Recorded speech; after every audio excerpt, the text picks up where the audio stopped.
اسرائیل کی جو ظلم ہے خواتین پر، بچوں پر، میں یہ کہہ رہا ہوں حمداللہ صاحب ہم نے اس پلیٹ فارم سے بارہا اٹھایا ہے، بات یہ ہو رہی ہے کہ ایک ابھی آج کا ٹاپک کیا ہے، آج کا ٹاپک کیا ہے، ہم اس پہ بات کریں گے نا. ہمارا فوکس یہ ہے افغان طالبان پہ ہم بات کر رہے ہیں. ہر چیز میں آپ اسرائیل پہ تو بات نہیں کر سکتے. اسرائیل پہ جب ہم کریں گے پروگرام اس پہ ہم نے کئی پروگرام کیے ہیں. پورا میڈیا پاکستانی میڈیا میں کیا سب لوگ بڑا بڑھ چڑھ کے بولیں. بقائی صاحبہ نے بہت بولا ہے، سب نے بولا ہے، اس کے مذمت کی ہے، چہرہ دکھائے. لیکن آج جو ہم بات کر رہے ہیں ہم یہ کہہ رہے ہیں کہ اسلام ایک اعتدال کا مذہب ہے، انصاف کا مذہب ہے، ہمارا دین جو ہے، تو اس میں تو یہ چیزیں نہیں ہیں. لیکن جو افغان طالبان کر رہے ہیں کیا وہ صحیح نمائندگی کر رہے ہیں؟ یہ ایک آسان سا سوال ہے آپ لوگوں سے. اور میں چاہوں گا میں دوبارہ آپ کے پاس آتا ہوں. اگر میں ہما صاحبہ سے میں عرض کروں، جی میں ایک جملہ عرض کرتا ہوں، جی ایک جملہ پھر میں ایک جملہ عرض کرتا ہوں. جی میں دو باتیں آپ سے کرنا چاہتی ہوں یہاں پر. میں ایک جملہ عرض کر لوں، جی ہما میں آ رہا ہوں آپ کا ایک جملہ میں سن کے آپ ہی کے پاس آ رہا ہوں. جی مجھے اجازت ہے میں ایک جملہ عرض کر لوں. اسلام کی بات میں نے کی، اسلام عبارت ہے قرآن اور سنت سے، اور قرآن اور سنت شریعت نبوی ہے. وہ صرف افغانستان کی خواتین کی بات نہیں کر رہا، وہ پوری دنیا کی خواتین کی بات کر رہا ہے، وہ ترجمانی کر رہا ہے. آپ نے مجھ سے افغانستان کے بارے میں پوچھا، میں یہ کہہ رہا ہوں، میں عرض کر رہا ہوں یار، مجھے تو لا حول ولا مجھے تو کہنے دیجئے یار. اگر آپ خود اب بولتے ہیں تو پھر آپ بولتے رہے، مجھے تو کہنے دیجئے. چلیں آپ بات مکمل کر لیں، بات مکمل کریں آپ جناب. مجھے تو کہنے دیجئے، اگر آپ بولتے رہے تو پھر میں سنتا رہوں گا. کوئی بات نہیں، آپ میرے بھائی ہیں، میں ناراض بھی نہیں ہو جاؤں گا. میں یہ کہہ رہا ہوں کہ ایک چیز کا مجھے علم نہیں ہے، میں کیسے رائے قائم کر لوں. دیکھیے میرا پوائنٹ آف ویو بالکل کلیئر ہے کہ جب آپ خواتین کے آپریشن پر خاموش رہے تھے نا، تو اس کا یہ اگلا سٹیپ ہے. کیونکہ جو طالبان کا تھرسٹ ہے وہ کنٹرول ہے. طالبان کا تھرسٹ جو ہے وہ انصاف یا اسلام کی پریپیگیشن نہیں ہے. اسلام کے پردے میں وہ یہ سب کرتے ہیں. اگر ایسا نہ ہوتا تو یہ لیجسلیشن چھپ چھپا کر پاس نہ کیا جاتا، خاموشی سے کورٹس کو نہ بھیجا جاتا کہ کل سے اس پر عمل درآمد ہوگا، اور پورے سوشل سٹرکچر کو 4 حصوں میں نہ بانٹا جاتا جس کا واحد مقصد یہ ہے کہ کوئی ڈسینٹ نہ ہو، کوئی یہ نہ کہے کہ جو آپ کہہ رہے ہیں ہم یہ صحیح نہیں ہے، ہم اس کے برخلاف جانا چاہتے ہیں. تو میرا منشا مقصد یہ ہے کہ جب آپ ایکسٹریمسٹ ٹینڈنسیز ایک طبقے کے خلاف ہونے دیتے ہیں تو پھر وہ پورے معاشرے پر اثر انداز ہوتی ہے. اور ٹیکسٹ بک کیس ہے افغانستان اس بات کا. یہ جو طالبان اس وقت قابض ہیں، یہ لیجٹمیٹ گورنمنٹ نہیں ہے، اور اپنے قبضے کو مزید قائم رکھنے کے لیے انہوں نے یہ آپریسو لیجسلیشن لائے ہیں جس میں انہوں نے افغانستان کی پوری عوام کو لپیٹ لیا ہے، اور چھپ چھپا کے لائے، راتوں رات لائے. یہ اس طرح پتا چلا کہ وہ ڈاکیومنٹ پریس کی خبر نہیں ہے، پورا لیگل ڈاکیومنٹ لیک ہوا ہے. اور اس وقت انٹرنیشنل کمیونٹیز کی پہ بات کریے، جو میں ذاتی طور پہ سمجھتی ہوں کہ امریکہ بھی اس کا حصے دار ہے. ہمارے لیے سوچ کتنا بڑا چیلنج ہے. آپ چلیں قطع نظر کہ آپ نے وہ ڈاکیومنٹ نہیں پڑھا، لیکن اس کی بہت ساری جھلک تو پہلے سے ہمیں پتہ ہے نا کہ خواتین کے ساتھ وہ کیا کہتے ہیں، کام نہ کرو، ان کے اوپر اور پابندیاں لگائی گئی ہیں، اور اسی طرح جو اور ان کے اقدامات ہیں. اس پہ میں چاہوں گا کہ آپ کی جماعت جو ہے. عامر صاحب، آپ نے خود یہ بات کہی ہے کہ آپ وہ قانون آپ نے نہیں پڑھا. ہما صاحبہ نے کیا اس قانون کو پڑھا ہے جو بار بار وہ کہہ رہی ہے کہ وہ لیک ہو گیا ہے اور چوری چھپے انہوں نے کیا ہے اور عدالتوں کو بھیجا ہے؟ اصل میں یہ باتیں ایسی ہیں، بہت سارے مباحث ایسے آ جاتے ہیں. بچیوں کی تعلیم کا مسئلے پہ دنیا بھر کے علماء نے ان سے کہا ہے کہ آپ کا یہ کام درست نہیں ہے، اور بچیوں کی تعلیم کا سلسلہ فی الفور جاری رہنا چاہیے. اور پھر خود انہوں نے بھی کچھ وضاحتیں کی ہیں کہ کچھ ادارے ان کے اپنی سرپرستی میں چل رہے ہیں جہاں خواتین کو تعلیم بھی دی جاتی ہے، اور خود خواتین ان اداروں کو وہ بھی سامنے آئی ہیں. اور اس وقت جب خاص قانون پہ آپ کوئی مذاکرہ کر رہے ہیں، کوئی ٹاک شو کر رہے ہیں، تو اس کے لیے ضروری ہے کہ وہ قانون بالکل سامنے ہو اور اس قانون کی بنیاد پہ بات کی جائے. میں آپ کا پوائنٹ ویل ٹیکن کہ ہم اس قانون پہ بات نہیں کرتے. یہاں پر ہم ذرا سا ایک پاز لیتے ہیں، ایک وقفہ لیتے ہیں. ناظرین، اور جب ہم وقفے کے بعد دوبارہ آتے ہیں تو بات پھر کرتے ہیں افغان طالبان اور کہتے ہیں نا پاکستان کے جو تعلقات میں ایک بہت بڑی خلیج آ گئی، اس پر بات کریں گے۔ ہمارے ساتھ ہمارے مہمان ہوں گے، ہمارے ساتھ رہیے گا۔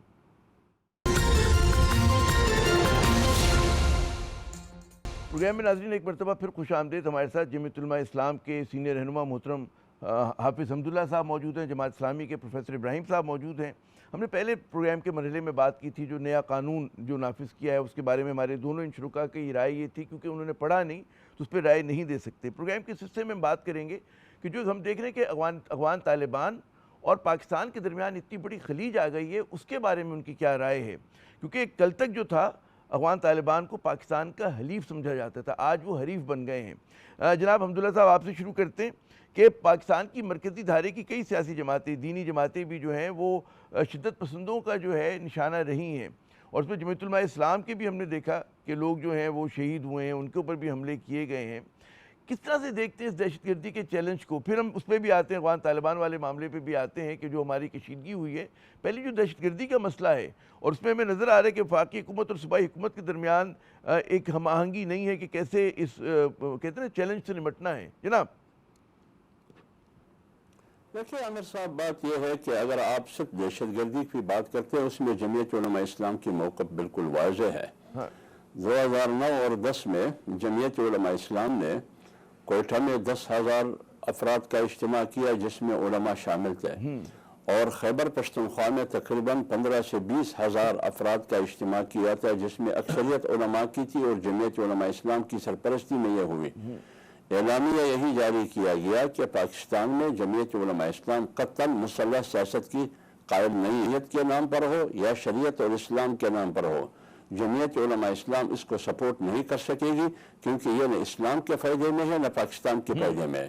پھر اس کے بعد لاہور میں تمام مکاتب فکر کا ایک اجتماع ہوا، پھر اس کے پہلو میں تمام اتحاد تنظیمات مدارس کا ایک اجتماع ہوا، شاید پروفیسر ابراہیم صاحب کو یاد ہوگا، وہاں بھی اس اعلامیے میں بنیادی شک یہ ہوئی تھی جو انہوں نے آپ کو سامنے رکھا۔ پھر آپ کو یاد ہوگا جب جنرل باجوہ صاحب چیف آف آرمی اسٹاف تھے، اس زمانے میں ان کیمرہ اجلاس ہوا، میں سینٹ میں تھا، اس میں جنرل باجوہ صاحب بھی آئے تھے، ڈی جی ایم آئی آیا تھا، اور اس زمانے کے ڈی جی ایس آئی بھی آئے تھے۔ وہاں انہوں نے اس کا اظہار کیا اور کہا کہ ہم ایک بیانیہ بنا رہے ہیں، سوچ رہے ہیں، غور کر رہے ہیں، پیغام پاکستان کے نام سے ایک قومی بیانیہ ہوگا۔ اس میں ہم نے اس بیانیے کی ترتیب میں ہم نے علماء کو بھی شامل کیا ہے۔ پھر آپ کو یاد ہوگا ایوان صدر میں پیغام پاکستان کے نام سے ایک بیانیہ قوم کو دی گئی جس میں پاکستان سے تقریباً 2,000 سے زیادہ علماء کی دستخط لی گئی تھی اس بیانیے پر۔ اس میں بھی یہی ہے کہ ہم مسلح سیاست کی قائل نہیں ہے، لہٰذا تو تمام مکاتب فکر کی، تمام مذہبی سیاسی جماعتوں کی، تمام اتحادی تنظیمات مدارس کا ایک ہی موقف ہے کہ ہم دہشت گردی کے قائل نہیں ہے۔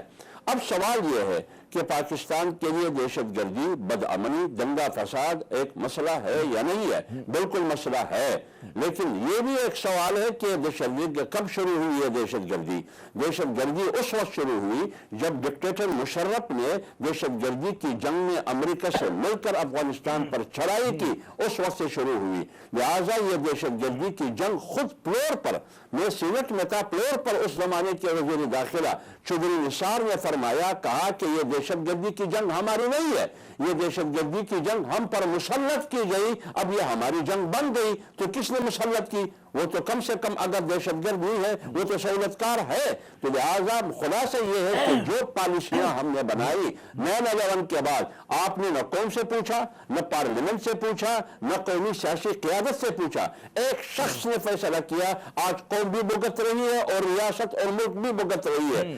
افغانستان کے ساتھ آپ کے تعلقات کب سے خراب ہے؟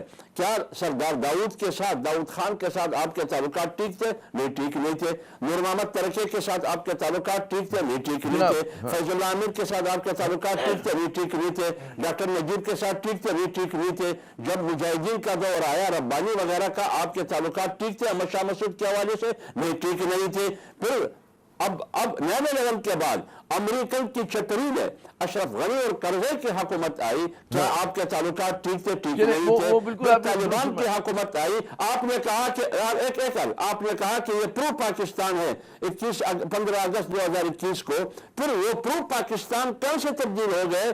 آپ وہاں جا کے ان سے معاہدہ کر کے مسلح لوگوں کو یہاں لایا، اس فیملی ہزاروں نے. یہ سوال مجھ سے پوچھنے کی بجائے آپ ریاست سے پوچھیے، حکومت سے پوچھیے کہ آپ نے 22 آپریشن کیے. نہیں، میرے یاد سنیے، آپ نے 22 آپریشن کیے، آپ نے ہزاروں چھوٹے آپریشن کیے، دہشت گردی ختم ہونے کا نام کیوں نہیں لے رہی؟ یہ بڑا سوال ہے.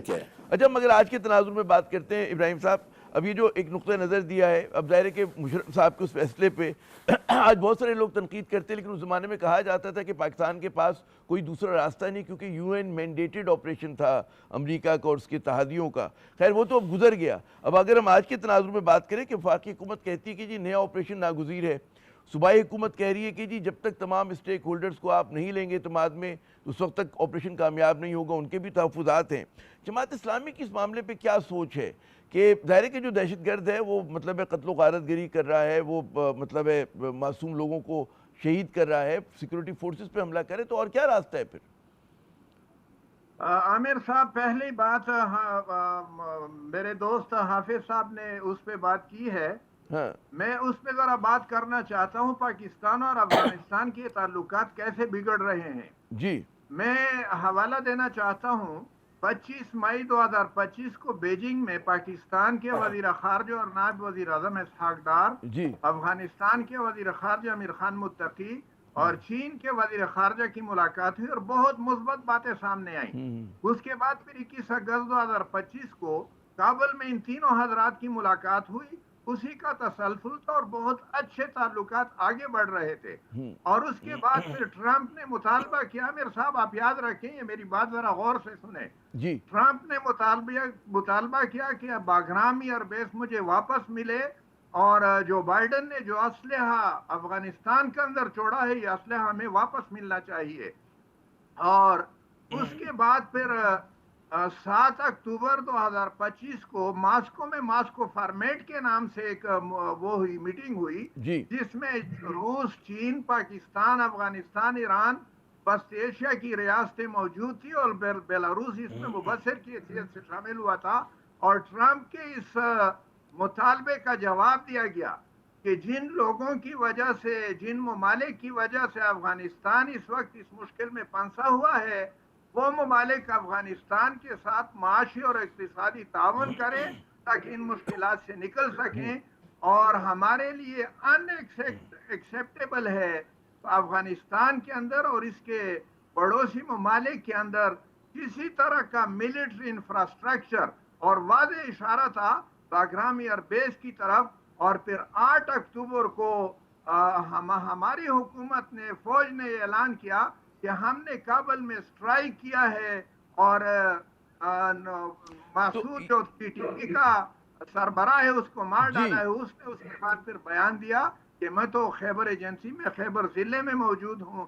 اصل میں یہ آپ نے پورا یہ دہرا دیا. بالکل آپ کا پوائنٹ نوٹڈ کہ کیا پس منظر تھا. کیونکہ ہمارے پاس بالکل وقت بہت کم ہے. میں ایک سوال اور کر سکوں گا. ایک تو حمداللہ صاحب سے بڑا اہم سوال ہے کہ متفقہ قومی بیانیہ، آپ نے بھی اس کا تذکرہ کیا کہ ایک ہونا چاہیے. اس میں آپ کیا دیکھ رہے ہیں کہ مذہبی اور جو مذہبی سیاسی جماعت ان کا کیا کردار ہے اور کیا چیز مانے ہیں اس چیز کے اندر؟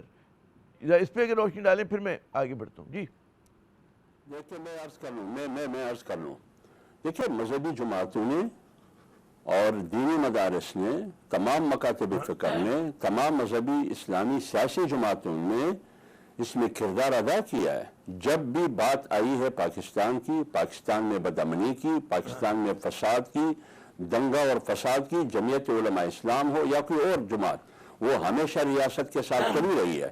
جس کے نتیجے میں آپ خود اندازہ لگائیے، ہمارے درجنوں علماء شہید ہوئے. شیخ حسن جان پارلیمنٹ کا ممبر رہا، شہید ہوا. مولانا معراج الدین پارلیمنٹ کا ممبر رہا، شہید ہوا. مولانا نور محمد پارلیمنٹ کا ممبر رہا، شہید ہوا. مولانا فضل الرحمان صاحب پر 3 خودکش حملے، میں آپ کے سامنے بیٹھا ہوں، مجھ پر بم دھماکہ ہوا، 3 حملے ہوئے. مولانا غفور حیدری صاحب پر حملہ ہوا. یعنی کراچی میں درجنوں علماء شہید ہوئے، خیبر پختونخوا میں، پورے پاکستان میں. تو اسی وجہ سے کہ ہم اس مسلح سیاست کے قائل نہیں تھے، یہ ہمارے کردار تھا۔ آپ یہ سوال کرتے ہیں کہ پھر مسئلہ کہاں ہے؟ مسئلہ ہمارے پالیسی میں ہے۔ ہمارے پالیسی میکر کون ہے؟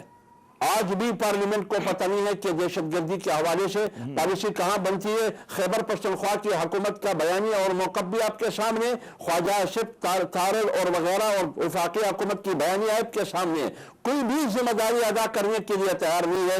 آپریشن ہو رہا ہے، آپریشن نہیں ہو رہا ہے، لوگوں کی نقل مکانی ہو رہی ہے، نہیں ہو رہی ہے۔ بہت آپ نے اب اس کا ذمہ دار کون ہے؟ ابراہیم صاحب سے بھی اسی چیز پہ، ابراہیم صاحب اگر آپ اپنا موقف پیش کر سکے کہ ایک مشترکہ قومی بیانیہ بنانے میں کیا چیز مانے اور کیا راستہ ہونا چاہیے، اگر مختصراً آپ اس پہ بات کریں۔ ہماری حکومت کی امریکی غلامی سب سے بڑی معنی ہے امیر صاحب۔ میں دو ٹوکہ الفاظ میں کہنا چاہتا ہوں۔ عراق کے عوام کے ساتھ جو مذاق کیا جا رہا ہے، اور ہمارے وزیر دفاع اور وزیر اطلاعات نے جو بیان دیا ہے کہ یہ لوگ رضاکارانہ طور پر نکلے ہیں، اس سردی کے موسم میں برف باری کے اندر بچے شہید ہوئے ہیں، اور یہ کہتے ہیں کہ ان کا یہ سالانہ وہ ہے، یہ ان کے زخموں پہ نمک پاشی ہے۔ حکومت کا یہ رویہ مشترکہ بیانیے کے بیان وہ بنانے میں اور تشکیل دینے میں سب سے بڑی رکاوٹ۔ جناب بہت بہت شکریہ ابراہیم صاحب، حمداللہ صاحب، آپ نے اپنا قیمتی وقت دیا۔ ناظرین ایک مختصر وقفہ لیتے ہیں، ہمارے ساتھ رہیے گا۔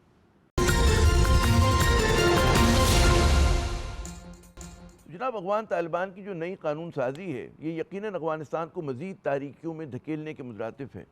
21ویں صدی ہے اور اس میں آپ سوچیں کہ غلامی کے کہتے ہیں احیا کی بات ہو رہی ہے۔ 21ویں صدی اور 9 سالہ بچی کو آپ عورت قرار دیتے ہیں۔ اس پہ آدمی لرز جاتا ہے کہ جناب یہ کس کہتے ہیں زمانے کے لوگ ہیں، کیا ذہنیت ہے ان کی۔ اور جو انسان جو کہتے ہیں اسلام کا تصور ہے، انصاف، اعتدال، انسان دوستی، یہ اس کی روح کے منافق جو ہیں اقدامات ہیں۔ ایک تو یہ میرے خیال میں بہت ہی اہم بات ہے۔ دوسری بات یہ کہ جو پاکستان کو جو دہشت گردی کا چیلنج درپیش ہے، اس کے حوالے سے یقیناً آپ نے تحفظات سنے پاکستان کی جو 2 بڑی مذہبی سیاسی جماعتیں ہیں، اس پہ ذمہ داری حکومت کی آتی ہے کہ ان کو اعتماد میں، صرف انہی کو نہیں بلکہ تمام اسٹیک ہولڈرز کو اعتماد میں لے، اور اس کے لیے جو بھی وہ اقدامات کریں، وہ کہتے ہیں نا کہ میڈیا گلیڈ سے الگ ہو کر سنجیدہ بات چیت کی ضرورت ہے، کہ جہاں پر ان لوگوں کے تحفظات کو ایڈریس کیا جا سکے، ان کے دور کیا جا سکے، یا کم از کم ان کے اعتراضات آپ سن تو لیں۔ اسی کے ساتھ عامر زیب کو اگلے پروگرام تک اجازت دیجیے گا۔ خدا حافظ۔